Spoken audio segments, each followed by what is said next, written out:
Good evening दोस्तों। जैसा कि लास्ट क्लास हम लोग दक्षिण भारत के राज पढ़ रहे थे, तो दक्षिण भारत के राज में दोस्तों हम लोगों ने सबसे जो सुदूर दक्षिण के राज थे, जैसे दक्षिण भारत के राज हम लोग दोस्तों जब पढ़ रहे थे तो सबसे सुदूर दक्षिण में दोस्तों चोल, चेर और पांड, तो हम लोग दोस्तों देखे थे कि किस प्रकार से यहाँ पर दोस्तों चेर, यहाँ पे चोल और यहाँ पे पांड, तो जिसमें 3 राज हम लोग कंप्लीट कर चुके थे दोस्तों। तो आज हम लोग पढ़ेंगे दक्षिण भारत के राज में। जैसे दोस्तों इसके बाद होता है सातवाहन, फिर आप देखोगे दोस्तों सातवाहन का नाम आएगा, फिर आएगा वकाटक, फिर आएगा दोस्तों कदम्ब, फिर आएगा दोस्तों पल्लव, फिर आएगा दोस्तों चालुक्य, फिर आएगा दोस्तों राष्ट्रकूट। तो ये सारा का सारा दक्षिण भारत के राज है। तो हम लोग दोस्तों चेर, चोल, पांड कंप्लीट कर लिए थे। बाकी क्रम से देखेंगे तो हम लोगों को सातवाहन पढ़ना था, तो सातवाहन दोस्तों हम लोग पढ़ चुके हैं। फिर दोस्तों वकाटक पढ़ना होगा, लेकिन वकाटक के बाद कदम्ब, फिर पल्लव और फिर चालुक्य। लेकिन लास्ट क्लास में एक स्टूडेंट जिसने बोला सर आप चालुक्य के बारे में थोड़ा बताइएगा। सर चालुक्य की 4 शाखाएं हैं और चालुक्य में मुझे बहुत कन्फ्यूजन होता है। उस जो स्टूडेंट का सवाल था कि सर जो चालुक्य है, चालुक्य जब हम पढ़ रहे हैं तो उसमें लिखा हुआ है वातापी का चालुक्य, बेंगी का चालुक्य, कल्याणी का चालुक्य, गुजरात का चालुक्य। तो सर 4 चालुक्य दिया हुआ, तो समझ में नहीं आ रहा कि इस चालुक्य का लिंक कैसे है। सर इसमें बहुत ज़्यादा कन्फ्यूजन और बुक में भी जो दिया क्लियर नहीं हो पा रहा। तो सर चालुक्य का थोड़ा सा ओवरव्यू दीजिएगा। तो आज दोस्तों मैं चालुक्य का थोड़ा सा ओवरव्यू देता हूं। तो जिनका सवाल था दोस्तों, हाँ, जो स्टूडेंट का सवाल था कि सर वातापी का चालुक्य, कि सर जो वातापी का चालुक्य है, उसके बाद फिर बेंगी का चालुक्य है, फिर कल्याणी का चालुक्य है और फिर गुजरात का चालुक्य, जिसको सोलंकी भी बोलते हैं। तो सर ये जो 4 जो चालुक्य है, चारों में कैसे लिंक कैसे है, इसको समझे कैसे, थोड़ा डिफिकल्ट लग रहा है। तो हालांकि इसको थोड़ा सा बैकग्राउंड देखेंगे इसको समझने के लिए, तो हल्का सा बैकग्राउंड आपको समझना होगा। तो बैकग्राउंड के तहत देखेंगे तो हम लोग दक्षिण भारत के राज पढ़ रहे थे। तो दक्षिण भारत के राज के तहत हमको चेर, चोल और पांड पढ़ना था। पांड के बाद हमें सातवाहन पढ़ना था। तो दोस्तों हम लोग चेर भी पढ़ लिए हैं, चोल भी पढ़ लिए, पांड भी पढ़ लिए, सातवाहन पढ़ लिए। सातवाहन के बाद अगर हम लोग को क्या पढ़ना था, तो सातवाहन के बाद दोस्तों हम लोग को पढ़ना था वकाटक और पल्लव। तो यहाँ पर आप कॉन्सेप्ट इसलिए जानना जरूरी है दोस्तों कि आप देखोगे जब भी दक्षिण भारत के राज पढ़ोगे या उत्तर भारत के राज पढ़ोगे, तो जब जब केंद्रीकृत सत्ता कमजोर होता, जैसे हम बताए थे मौर्य साम्राज्य का पतन हुआ था, तो सातवाहन, शुंग, कण्व और बाहर से विदेशी का आक्रमण जैसे हिंद, यवन, शक, पल्लव, कुषाण हुए थे। फिर गुप्त साम्राज्य में भी जब पतन हुआ था दोस्तों, तो देखे थे किस प्रकार से कदम्ब वगैरह, वकाटक वगैरह, फिर मौखरी वगैरह दोस्तों देखे थे। तो जब जब किसी भी साम्राज्य का पतन होता है तो आप देखोगे दोस्तों क्षेत्रीय राजवंश उसका सामंत होता है। तो सामंत ही स्वतंत्र राज का स्थापना करता है। जैसे हम बताए थे मौर्य साम्राज्य का पतन कैसे हुआ था, तो मौर्य साम्राज्य में दोस्तों देखोगे कि पुष्पमित्र शुंग, जो मौर्य साम्राज्य का अंतिम राजा बृहद्रथ की हत्या करके खुद गद्दी पे बैठ जाता है। तो उसी प्रकार दोस्तों आप देखोगे कि हम लोग सातवाहन जब पढ़ रहे थे तो सातवाहन का 2 सामंत है, एक है वकाटक और दूसरा है पल्लव। जब सातवाहन दोस्तों कमजोर होगा तो 2 नए राजवंश उभर के आएंगे, एक का नाम होगा वकाटक और दूसरा का नाम होगा दोस्तों पल्लव। तो ऐसे तो अगर हम लोग क्रोनोलॉजिकल ऑर्डर में पढ़ेंगे तो सबसे पहले तो हमें पढ़ना चाहिए था चेर, चोल और पांड, तो यहाँ तो पढ़ लिए। फिर पढ़ना चाहिए था सातवाहन, तो सातवाहन भी हम लोग पढ़ लिए। उसके बाद हमें पढ़ना चाहिए था वकाटक और पल्लव। तो दोस्तों यहाँ देख सकते हैं कि सातवाहन का 2 सामंत है, वकाटक और पल्लव। अब आगे थोड़ा सा एक स्लाइड आगे करते हैं।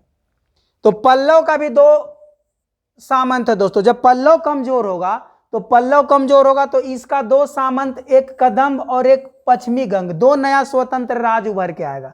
कहा जाता है कि पल्लव कमजोर होगा तो पल्लव से ही स्वतंत्र होकर कदम्ब जो कर्नाटक के क्षेत्र में और निचली कर्नाटक के क्षेत्र में पश्चिमी गंग उभर कर आएगा। फिर देखेंगे दोस्तों आगे के स्लाइड में कि जब कदम्ब कमजोर होगा तो कदम्ब से ही निकल के आएगा वातापी या फिर बादामी का चालुक। तो दोस्तों यही जो आप पढ़ोगे, ये जो बादामी का चालुक है, इसका तीन शाखा से लिंक है दोस्तों। एक तो बादामी से है ही, बादामी बोलिए, वातापी बोलिए, दूसरा दोस्तों बेंगी, और तीसरा कल्याणी। तो ये दोस्तों जो बादामी बोलिए या वातापी का चालुक है, इसी से 3 चालुक का लिंक है, बादामी का, वेंगी का, कल्याणी का। और बाकी जो एक दोस्तों यहाँ पर जो चौथा चालुक है, जो गुजरात का चालुक, तो गुजरात का चालुक का इससे कोई लेना देना नहीं। गुजरात का चालुक एकदम अलग है। वो जब राजपूतों का उदय होता है तो राजपूतों के काल में आता है कि अग्निकुंड से 4 राजपूत निकल के आए थे, जिसमें चौहान था, उसके बाद दोस्तों चालुक है, परमार है और प्रतिहार है। तो जो गुजरात वाले चालुक है दोस्तों, इस 3 शाखा से लिंक नहीं है, बादामी, वेंगी और कल्याणी, जबकि ये तीनों एक ही शाखा है। आगे भी देखेंगे। तो दोस्तों आप देख सकते हो स्लाइड के माध्यम से कि किस प्रकार से सातवाहन का 2 सामंत हुआ। एक हुआ सातवाहन से ही निकला वाकाटक और पल्लव, और फिर सातवाहन से 2 सामंत निकला, फिर पल्लव से भी 2 सामंत निकलेगा। पल्लव से निकलेगा कदम्ब और पश्चिमी गंग, और फिर कदम्ब से निकलेगा दोस्तों, कदम्ब से दोस्तों निकलेगा बादामी का चालुक। तो हम लोग को पढ़ना है आज दोस्तों बादामी का चालुक। ऐसे तो अगर क्रम से पढ़ते तो पढ़ते सातवाहन, सातवाहन के बाद वकाटक, वकाटक के बाद पल्लव, पल्लव के बाद पढ़ते कदम्ब, कदम्ब के बाद पढ़ते पश्चिमी गंग, और फिर दोस्तों पढ़ते चालुक्य। लेकिन एक स्टूडेंट का सवाल था कि सर चालुक में बहुत कन्फ्यूजन हो, तो सर चालुक का थोड़ा सा क्लियरिटी करिए। तो यहाँ पर दोस्तों आप देख सकते हो कि अब यहाँ स्टोरी थोड़ा सा दोस्तों आप देख सकते हो कि यहाँ पर जो चालुक है, आज दोस्तों सिर्फ 4 चालुक की शाखा का ही इंट्रोडक्शन लेंगे, फिर अलग अलग चालुक के बारे में नेक्स्ट क्लास में पढ़ेंगे। लेकिन पहले आपको पता होना चाहिए कि बादामी का चालुक क्या है, कल्याणी का चालुक क्या है, वेंगी का चालुक क्या है और गुजरात का चालुक क्या है। चारों चालुक का कॉन्सेप्ट पता होना चाहिए दोस्तों, वरना बहुत सारे सवाल गलत हो जाएंगे। तो थोड़ा सा मैप में अगर देखना चाहेंगे दोस्तों, तो आप अगर देखोगे दोस्तों, यहाँ पे आज थोड़ा सा इंट्रोडक्शन सिर्फ लेना है कि आखिर चारों चालुक का दोस्तों लिंक एक दूसरे से कैसे है। तो आप दोस्तों देखोगे, यहां भी बताएं हम कि जो वातापी बोले या फिर बादामी बोले, ये किसका, कदम्ब का दोस्तों ये क्या था, सामंत था, माने कदम्ब के अंदर में गवर्नर था। लेकिन जब कदम्ब कमजोर हुआ तो खुद को स्वतंत्र करके एक नया राजवंश का स्थापना किया, जिसका नाम था वातापी या फिर बादामी। तो इसको जो स्थापना किया था दोस्तों, उसका नाम था जय सिंह। जय सिंह जो दोस्तों वातापी या फिर बादामी का चालुक्य क्या क्या है, संस्थापक है। फिर आगे के कालों में दोस्तों देखोगे कि यही जय सिंह का बेटा दोस्तों आप देखोगे कि जब यहां पर देखोगे दोस्तों जय सिंह, तो जय सिंह के बाद दोस्तों इसी का एक उत्तराधिकारी में आएगा दोस्तों पुलकेशिन, पुलकेशिन प्रथम। और इसी में दोस्तों आप देखोगे आगे में कि पुलकेशिन के नीचे में ही आप इसका दोस्तों देखोगे, इसका 2 बेटा होगा दोस्तों, एक होगा कृति बर्मन 1 और एक होगा मंगलेश। और फिर इसी का 2 बेटा होगा दोस्तों, एक होगा पुलकेशिन द्वितीय और एक होगा विष्णुवर्धन। दोस्तों इस लाइन को देखिए, बस एक इंट्रो है कि जय सिंह जो है दोस्तों यही वातापी का जो है, वातापी का जो चालुक्य है, वातापी का जो चालुक्य है दोस्तों आप देखोगे यहाँ जो वातापी का जो चालुक्य है, तो वातापी का चालुक्य जय सिंह है और इसका सबसे ताकतवर राजा पुलकेशिन द्वितीय। तो पुलकेशिन द्वितीय अभी देख रहे हो दोस्तों किन लोग वातापी में है, कहाँ है, वातापी पे या फिर बादामी में।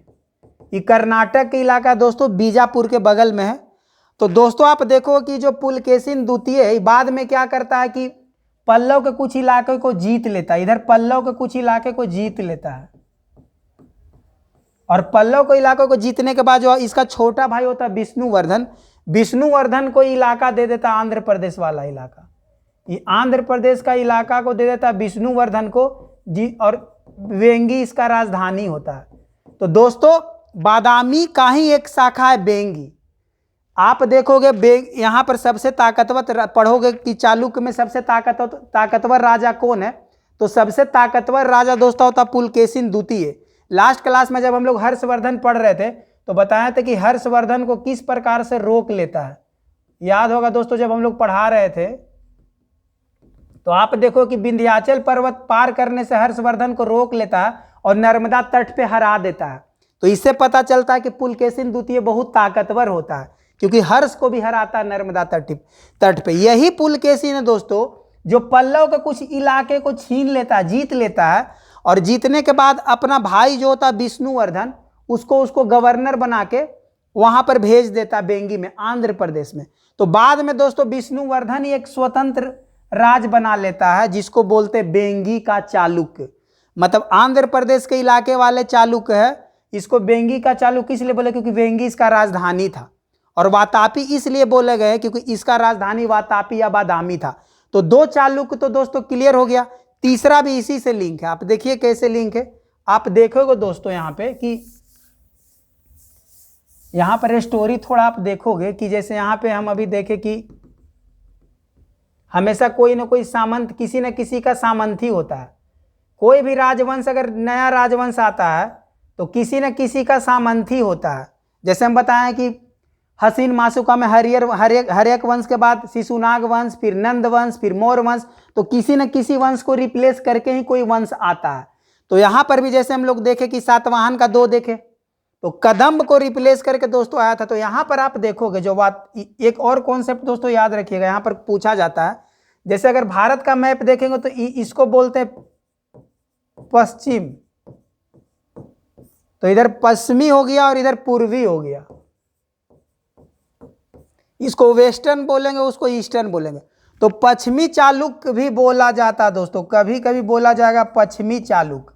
तो जो वातापी वाला पश्चिमी है, और पूर्वी चालुक्य वेंगी वाला को कहा जाएगा दोस्तों, पूर्वी चालुक्य। अभी जो यहाँ पर वेंगी वाला है, जो यहाँ विष्णुवर्धन जो इसका भाई है, विष्णुवर्धन जो पुलकेशिन द्वितीय का भाई है, पुलकेशिन द्वितीय का भाई विष्णुवर्धन है, जो उसको अलग से दे दिया कि तुम उधर साम्राज्य को संभालो। तो बाद में वेंगी का चालुक्य का संस्थापक विष्णुवर्धन हो जाता, उसको पूर्वी चालुक्य बोलते हैं, और इधर वाले को दोस्तों पश्चिमी चालुक्य बोलते हैं। अब इसी में दोस्तों जी इसका एक और नाम है, इसका एक और नाम है प्रारंभिक चालुक्य। प्रारंभिक चालुक्य, और इसी में से एक निकलेगा उत्तरोत्तर चालुक्य। उत्तरोत्तर चालुक्य माने बाद में। तो यहां पर अब सवाल है प्रारंभिक किसको बोलेंगे, तो प्रारंभिक बोलेंगे वातापी को या बादामी को, और जो उत्तरोत्तर चालुक्य बोलेंगे दोस्तों कल्याणी को। यहां ध्यान से देखिएगा दोस्तों, यहां पर टेक्निकल टर्म यहां से सवाल पूछ सकता है। एक तो पश्चिमी चालुक्य, एक तो पूर्वी चालुक्य में बांट दिए, या फिर वातापी में और वेंगी में बांट दिए। अब उसको मुझे लेना देना नहीं है, उसको दोस्तों मुझे उससे कोई मतलब अब नहीं है। इस लेक्चर में आप देखोगे कि इससे आपको अब कोई लेना देना नहीं है। बस इतना याद रखना है कि वेंगी का जो चालुक्य है उसका संस्थापक विष्णुवर्धन है, आंध्र प्रदेश के इलाके में है, इसका राजधानी वेंगी है। बाकी इसको भूल जाइए, इस चालुक्य के बारे में वो उतना याद नहीं रखना। अब यहाँ मेन टारगेट इस चालुक्य का है। यहाँ पर जो पश्चिमी चालुक्य बोलिए या फिर प्रारंभिक चालुक्य बोलिए, प्रारंभिक इसलिए बोला जा रहा है क्योंकि शुरुआत यही किया है जयसिंह। देखे कि जयसिंह इसका संस्थापक है, तो शुरुआत यही किया। तो दोस्तों देखोगे कि पश्चिमी का चालुक्य बाद में देखोगे दोस्तों कि ये चालुक्य कमजोर हो जाता है। तो आप देखोगे कृतिवर्मन 2 को, इसी में एक राजा कृतिवर्मन 2, तो कृतिवर्मन 2 को जो इसका जो ही सामंत होता है दंती दुर्ग, राष्ट्रकूट, इसको खत्म कर देता है। तो आप देखोगे जो चालुक्य सबसे ताकतवर था वो चालुक्य का पतन हो गया, और इसके जगह पर एक नया आया, उसका नाम होगा दोस्तों, यहां पर इसको मृत्यु करने के बाद, मतलब इस चालुक्य का खत्म करने के बाद यहां पर कौन आ जाएगा, तो यहां पर दोस्तों आप देखोगे कि यहाँ पर राष्ट्रकूट आ जाएगा। तो आप देखें दोस्तों कि कैसे वातापी का चालुक्य या बादामी का चालुक्य बहुत ताकतवर था और इसी का एक शाखा इधर बेंगी में पूर्वी में आया, लेकिन खुद यही चालुक्य कमजोर हो जाता है जो पहले में था। इसको कौन हरा देता है? तो राष्ट्रकूट। दंती दुर्ग क्या करता है कि ये वातापी वाला और यहाँ पर वातापी या बादामी का चालुक्य को खत्म करके और एक नया राजवंश का स्थापना करता है जिसको बोलते हैं राष्ट्रकूट। लेकिन बाद के कालों में दोस्तों आप देखोगे कि इससे बदला लेगा कौन? यही चालुक्य का एक वंशज बदला लेगा, वातापी का जो है या फिर आप बोलिए बादामी का। तो राष्ट्रकूट का अंतिम राजा कर्क द्वितीय को, कर्क टू को खत्म कर देगा कौन? तो आप देखोगे दोस्तों तैलप टू खत्म करके और अपना पुराना खानदान का बदला लेगा। क्यों? क्योंकि यहां पर वातापी का चालुक्य था, बादामी का चालुक्य था और इसको कौन रिप्लेस कर दिया? राष्ट्रकूट। तो इसका ही खानदान का बदला लेने के लिए लास्ट में इसको हटा देगा और हटाने के बाद फिर से यहीं पे, हटाने के बाद दोस्तों देखोगे फिर से यहीं पे एक नया चालुक्य बनाएगा, उसी को बोला गया कल्याणी के चालुक्य या फिर बाद के चालुक्य। बाद के चालुक्य क्यों? क्योंकि पहले वाला चालुक्य कौन था? बादामी, वातापी, लेकिन उसको कौन रिप्लेस किया? राष्ट्रकूट। तो राष्ट्रकूट को बदला लेता है कौन? यही कल्याणी के चालुक्य। तो दोस्तों तीन चालुक्य देख समझ में आ गया। पहले तो वातापी जो बताएं, वातापी या बादामी पहला था, इसी का एक भाई इधर बेंगी में आया तो दूसरा चालुक्य हो गया, उसको क्या बोल दिए? बेंगी का चालुक्य। और इसी का जब पतन होगा तो राष्ट्रकूट आएगा, लेकिन फिर से दोबारा जब इस चालुक्य का जन्म होगा तो कहलाएगा कल्याणी का चालुक्य। तो तीन चालुक्य तो समझ में आ गया। ये तीन चालुक्य का आपस में लिंक है। लेकिन जो चौथा चालुक्य बोल रहे दोस्तों, चौथा चालुक्य जो आप कहोगे, जैसे गुजरात में ही एक चालुक्य है, जैसे बोलोगे गुजरात का चालुक्य, गुजरात का चालुक्य, गुजरात का चालुक्य को इसको सोलंकी वंश भी बोलते हैं दोस्तों। तो गुजरात का चालुक्य तीनों चालुक्य से कोई लेना देना नहीं है। गुजरात का चालुक्य जब पढ़ोगे दोस्तों कि जब यहाँ पर हम बताए थे कि सबसे उत्तर भारत में सबसे ताकतवर राजा प्राचीन काल में कौन था, तो हम पढ़े थे कि उत्तर भारत में सबसे प्राचीन ताकतवर राजा मौर्य था। मौर्य का पतन हुआ तो सातवाहन वगैरह, चोल, चेर, पांड वगैरह, इधर शुंग, कण्व देखे। फिर दूसरा सबसे ताकतवर राजा कौन था दोस्तों? गुप्त। फिर गुप्त वंश का भी जब पतन होता तो बाद में देखते हैं कि किस प्रकार से मैखरी वगैरह, मैत्रक वगैरह, उस समय के बाद वकाटक वगैरह, पल्लव, चालुक्य देखते हैं। फिर जब गुप्त वंश का भी जब पतन होगा दोस्तों तो हर्षवर्धन आएगा। हर्षवर्धन देखें, हर्षवर्धन को बोला गया था अंतिम हिंदू राजा जो बहुत ताकतवर था। लेकिन हर्षवर्धन का जब पतन होगा तो उत्तर भारत में दोस्तों आप देखोगे राजपूतों का काल आएगा।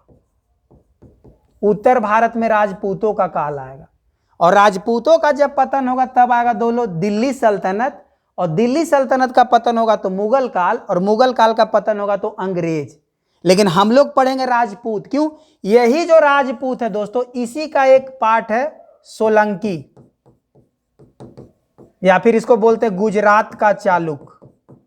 गुजरात का चालुक्य कहा गया कि गुजरात का चालुक्य जब माउंट आबू पे अगस्त ऋषि, वशिष्ठ, विश्वामित्र जब कुछ राक्षस वगैरह जो दैत्य वगैरह उनको यज्ञ करने में परेशानी कर रहे थे, तो कहा जाता है कि माउंट आबू के पर्वत पे अग्निकुंड से 4 राजपूत का उदय किए इन लोग को रक्षा करने के लिए, जिसमें प्रतिहार, परमार, चालुक्य और चौहान।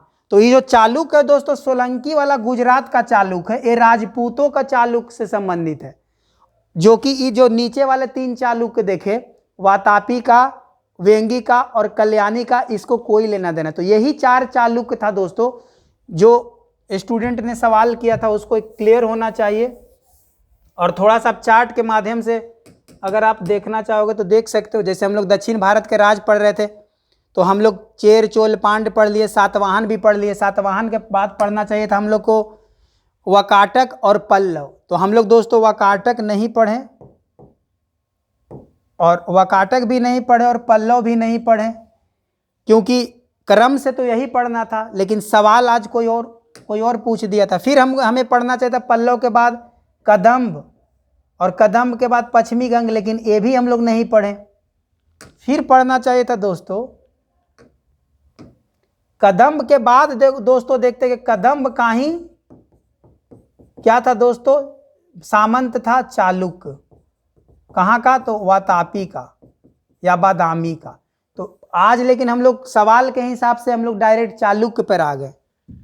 तो अब जो चालुक्य है, थोड़ा सा आप डायग्राम देख सकते हैं दोस्तों। यहाँ पे जो वातापी का चालुक्य है दोस्तों, कर्नाटक के इलाके में है, बीजापुर के पास। वातापी बोलिए या बादामी बोलिए राजधानी था, तो इसीलिए इस राजधानी के नाम पर इस जो भी वर्ड आ रहा, वातापी बोलिए या फिर बादामी बोलिए राजधानी है, बेंगी भी बोलिएगा दोस्तों तो राजधानी है, और कल्याणी भी बोलिएगा तो राजधानी है। तो ये तीनों चालुक्य का लिंक देखे दोस्तों। यहाँ वाले में जैसे एग्जाम सबसे कौन है, जयसिंह इसका संस्थापक था वातापी का, और इसी का बेटा दोस्तों रणरांग, और रणरांग का पुलकेशिन वन। पुलकेशिन वन का दो बेटा आप देखोगे, कृति बर्मन और मंगलेश, और यही पुलकेशिन टू और विष्णुवर्धन दो भाई था। तो पुलकेशिन दू ही जो क्या करता दोस्तों, ये इलाके जीत को अपने भाई विष्णुवर्धन को दे देता है। लेकिन बाद के कालों में दोस्तों यहाँ वाला चालुक्य का पतन हो जाता है, किसके कारण, राष्ट्रकूट के कारण। तो फिर बाद में इस राष्ट्रकूट को हरा के इसी जगह पर आता है कल्याणी के चालुक्य। तो दोस्तों आगे वाले डायग्राम में आप देख सकते हो, जैसे अग्निकुंड वाले दोस्तों कहानी हम बताएं कि अग्निकुंड से ये तीन चालुक्य तो खत्म हो गया। ये तीन चालुक्य का तो लिंक एक ही से था, वातापी, बादामी बोलिए, वेंगी बोलिए, कल्याणी, तीनों तो एक ही से लिंक था। लेकिन ये जो सोलंकी वाला चालुक्य है दोस्तों, इसको अग्निकुंड से निकाला था। कहा गया कि वशिष्ठ ऋषि वगैरह, अगस्त ऋषि, विश्वामित्र। तो पहला दोस्तों आप देखोगे प्रतिहार, फिर परमार, फिर चालुक्य, और फिर यहां पर चौहान। ये चारों अग्निकुंड से निकलता दोस्तों। एक एग्जाम में पूछा था चंदेल, चंदेल ऑप्शन में होता, जबकि चंदेल अग्निकुंड से नहीं निकला है दोस्तों। प्रीलिम्स में एक सवाल पूछ दिया था कि कौन से जो है राजपूत अग्निकुंड से निकले हैं, तो प्रतिहार, परमार, चालुक्य और चौहान। चंदेल यहाँ पर गलत हो जाएगा दोस्तों। तो ये थोड़ा सा कॉन्सेप्ट था। बाकी हम लोग देख लीजिए सोलंकी वाला जो चालुक्य दोस्तों राजपूत वाला है, ये एकदम अलग है। ये तीनों से उसको कोई लेना देना, ये वही चालुक्य सोलंकी वाला दोस्तों, ये वही राजपूत है जो इसके दो आप देखो कि मोहम्मद गौरी और गजनी। आप देखो कि भीमवन के समय सोमनाथ का आक्रमण के लिए कौन आता, महमूद गजनबी, और आप देखोगे मूलराज द्वितीय के समय आता मोहम्मद गौरी। तो भीम प्रथम के समय आप देखोगे दोस्तों कि 1025 में सोमनाथ मंदिर पर महमूद गजनबी आक्रमण करता। उस समय यही सोलंकी राजपूत का राजा होता भीम प्रथम, और मूलराज द्वितीय के समय मोहम्मद गौरी जो 1178 में दोस्तों आक्रमण करता है। तो गौरी को यहाँ पर मूलराज द्वितीय हरा देता है, जबकि यहाँ पर जो सोमनाथ वाले शिव जो मंदिर होता है, शिव मंदिर, वहाँ का दरवाजा गेट उखाड़ के महमूद गजनवी लेके चला जाता है गजनी। तो यहाँ दोस्तों देख सकते हो ये जो चालुक्य का कॉन्सेप्ट है, जो स्टूडेंट सवाल किए थे कि सर चारों चालुक्य में मुझे कन्फ्यूजन था। तो वातापी का, वेंगी का और कल्याणी का, ये तीनों तो एक ही से लिंक था, जबकि ये चार एकदम अलग है, इसका कोई लेना देना नहीं। तो दोस्तों ये हम लोग चालुक्य खत्म कर दिए। जिनको कन्फ्यूजन था कि सर चालुक्य में कन्फ्यूजन है, थोड़ा डायग्राम से अगर देखना चाहेंगे तो आप देख सकते हो दोस्तों, अगर देखना चाहोगे तो। जैसे दक्षिण भारत के राज चालुक्य, तो सबसे पहले दोस्तों हम लोग देखेंगे वातापी और बादामी देखें। इसको पश्चिम चालुक्य भी बोलते हैं या प्रारंभिक चालुक्य भी बोलते हैं। इसका क्षेत्र दोस्तों कहाँ है, तो कर्नाटक के इलाके में है। 543 में इसका संस्थापक जयसिंह है दोस्तों, और इसका सबसे ताकतवर राजा दोस्तों, वास्तविक संस्थापक पुलकेशिन। जब पढ़ाएंगे दोस्तों तो बताएंगे, लेकिन थोड़ा सा बस ओवरव्यू देख लीजिए। और इसी में दोस्तों आप देख सकते हो कि यहाँ पर पुलकेशिन द्वितीय जो है विष्णुवर्धन का भाई है, यही विष्णुवर्धन को दोस्तों दे देता है वेंगी। तो आप देख सकते हो। फिर वेंगी वाला का संस्थापक कौन है दोस्तों, विष्णुवर्धन, पल्लव के क्षेत्र में। क्योंकि वेंगी वाला ही कौन है, वेंगी वाला विष्णुवर्धन है। किसका भाई है, तो पुलकेशिन द्वितीय का भाई है। तो ये दूसरा चालुक्य है दोस्तों। और तीसरा कल्याणी वाला चालुक्य दोस्तों कौन है? बाद के चालुक्य, पश्चिम के क्षेत्र में ही है, जो किसको करता है? यहाँ तैलप 2 है दोस्तों। राष्ट्रकूट का ही सामंत होता। कर्क द्वितीय अंतिम राजा को हत्या करके गद्दी पे बैठता। कर्क द्वितीय जो होता है दोस्तों राष्ट्रकूट का राजा होता। तो राष्ट्रकूट को राजा को हरा के दोस्तों गद्दी पे बैठता। क्यों? क्योंकि इसके पहले जो राष्ट्रकूट गद्दी पे बैठा था वो कृतिवर्मन द्वितीय को हत्या करके गद्दी पे बैठता, तो उसका बदला लेता तैलप 2। फिर जब पढ़ाएंगे दोस्तों चालुक्य, आप देखो ये थोड़ा सा मैप आप देख सकते हो दोस्तों कि किस प्रकार से मौर्य साम्राज्य का जब पतन होता है। तो मौर्य साम्राज्य के पतन के समय दोस्तों यहाँ सातवाहन देख सकते हो। पांड, चोल और चेर तो हम लोग पढ़ लिए। तो सातवाहन दोस्तों, सातवाहन पढ़ना चाहिए, तो सातवाहन हम लोग तो पढ़ लिए। पांड भी पढ़े, चोल भी पढ़े, चेर भी पढ़े। इसके बाद हमें क्या पढ़ना चाहिए था दोस्तों? आप मैप में देखो, इसके बाद दक्षिण के भारत में हमें पढ़ना चाहिए था। आप दोस्तों देख सकते हो कि उसके बाद जब गुप्ता पीरियड आएगा, तो गुप्ता पीरियड आएगा दोस्तों, तो गुप्ता पीरियड में हमें क्या पढ़ना चाहिए था? तो गुप्ता पीरियड में हमें पढ़ना चाहिए था वकाटक। हमें पढ़ना चाहिए था वकाटक, लेकिन वकाटक तो पढ़े नहीं। और यही वकाटक और कदम्ब पढ़ना चाहिए था और पश्चिमी गंग पढ़ना चाहिए था। ये जो पल्लव है, पल्लव का ही सामंत था कौन दोस्तों? कदम्ब। और पल्लव का ही सामंत था पश्चिमी गंग। और वकाटक दोस्तों किसका सामंत था? तो वकाटक था सातवाहन का। ये जो सातवाहन का सामंत था वकाटक, और सातवाहन का ही सामंत था पल्लव। तो आप देख सकते हो दोस्तों कि सातवाहन का 2 सामंत है, एक सामंत है वकाटक और एक सामंत है पल्लव। तो वकाटक और पल्लव का भी 2 सामंत है, एक है कदम्ब और दूसरा है पश्चिमी गंग। और यही कदम्ब का सामंत है दोस्तों चालुक्य। कौन चालुक्य? तो वातापी का या बादामी का। तो दोस्तों एक दूसरे से लिंक है। तो आप देख सकते हो कि सारा का सारा एक दूसरे से लिंक है। लेकिन सवाल पूछ दिया गया था कि सर चालुक्य में थोड़ा सा कंफ्यूजन है, इसको डील करिए, तो इसीलिए आज मैं उसको बता रहा था। बाकी दोस्तों हम लोग चालुक्य पढ़ेंगे, क्रम से पढ़ेंगे सारा चालुक्य। फिर देख सकते हो दोस्तों कि बाद में जब यही चालुक्य दोस्तों वातापी वाला है, वातापी का चालुक्य, फिर बाद में यहाँ पर वेंगी का चालुक्य बनाएगा। और इस चालुक्य वातापी को चालुक्य को खत्म कौन कर देगा दोस्तों? राष्ट्रकूट। राष्ट्रकूट इसको खत्म करेगा। और बाद के कालों में दोस्तों राष्ट्रकूट को कौन खत्म करेगा? तो राष्ट्रकूट को खत्म करेगा कल्याणी। राष्ट्रकूट को खत्म करेगा दोस्तों कल्याणी। तो देख सकते हो दोस्तों कि कैसे लिंक है। यहाँ वातापी का और बादामी का है, इसी का एक शाखा बेंगी है। और इस वातापी को खत्म करेगा राष्ट्रकूट, और राष्ट्रकूट को खत्म करेगा कल्याणी। तो कल्याणी के चालुक्य आएगा। तो तीनों चालुक्य का एक दूसरे से दोस्तों लिंक है। तो आप देख सकते हो एक दूसरे से कैसे लिंक है। तो आज के लिए दोस्तों आप चालुक्य का बस खाली ओवरव्यू देख लिए हैं। फिर बाद के कालों में दोस्तों यही राष्ट्रकूट देखोगे। यही राष्ट्रकूट है जो किसको वातापी को हराया, और इसको कौन हराएगा? कल्याणी। तो बाकी देखो, और जो पश्चिमी जो चालुक्य है, 3 चालुक्य के बाद यहाँ पर दोस्तों जो पश्चिमी भारत का चालुक्य है सोलंकी वंश। सोलंकी वंश इस 3 चालुक्य से एकदम अलग, इसको कोई लेना देना नहीं। वो 3 चालुक्य एक दूसरे से लिंक था, लेकिन ये चौथा चालुक्य जो पश्चिमी भारत का जो चालुक्य सोलंकी वंश अलग है। कहा जाता है कि अगस्त जो अग्निकुंड, अगस्त ऋषि, गौतम ऋषि, वशिष्ठ, विश्वामित्र माउंट आबू पे जो अपना जो यज्ञ करते थे, तो यज्ञ को क्या करता था? राक्षस वगैरह जो होता था, दैत्य वगैरह, इनका यज्ञ में बाधक डालता था। तो उससे बचाने के लिए अग्निकुंड से ही 4 राजपूत को उत्पत्ति हुआ था, चौहान, चालुक्य, प्रतिहार और परमार। इसका इलाका दोस्तों। अब यहाँ पर इसका पर संस्थापक मूलराज प्रथम। फिर देखोगे दोस्तों भीम, यही चालुक्य जो भीम गजनवी द्वारा सोमनाथ मंदिर पर आक्रमण हुआ था भीम प्रथम के समय में, ये सोलंकी का चालुक्य। दिलवाड़ा का जैन मंदिर इसी के समय में बना है, सोलंकी वाले चालुक्य।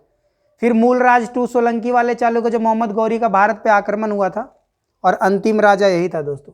और यही चालुक्य में मोढेरा का सूर्य मंदिर का भी निर्माण हुआ।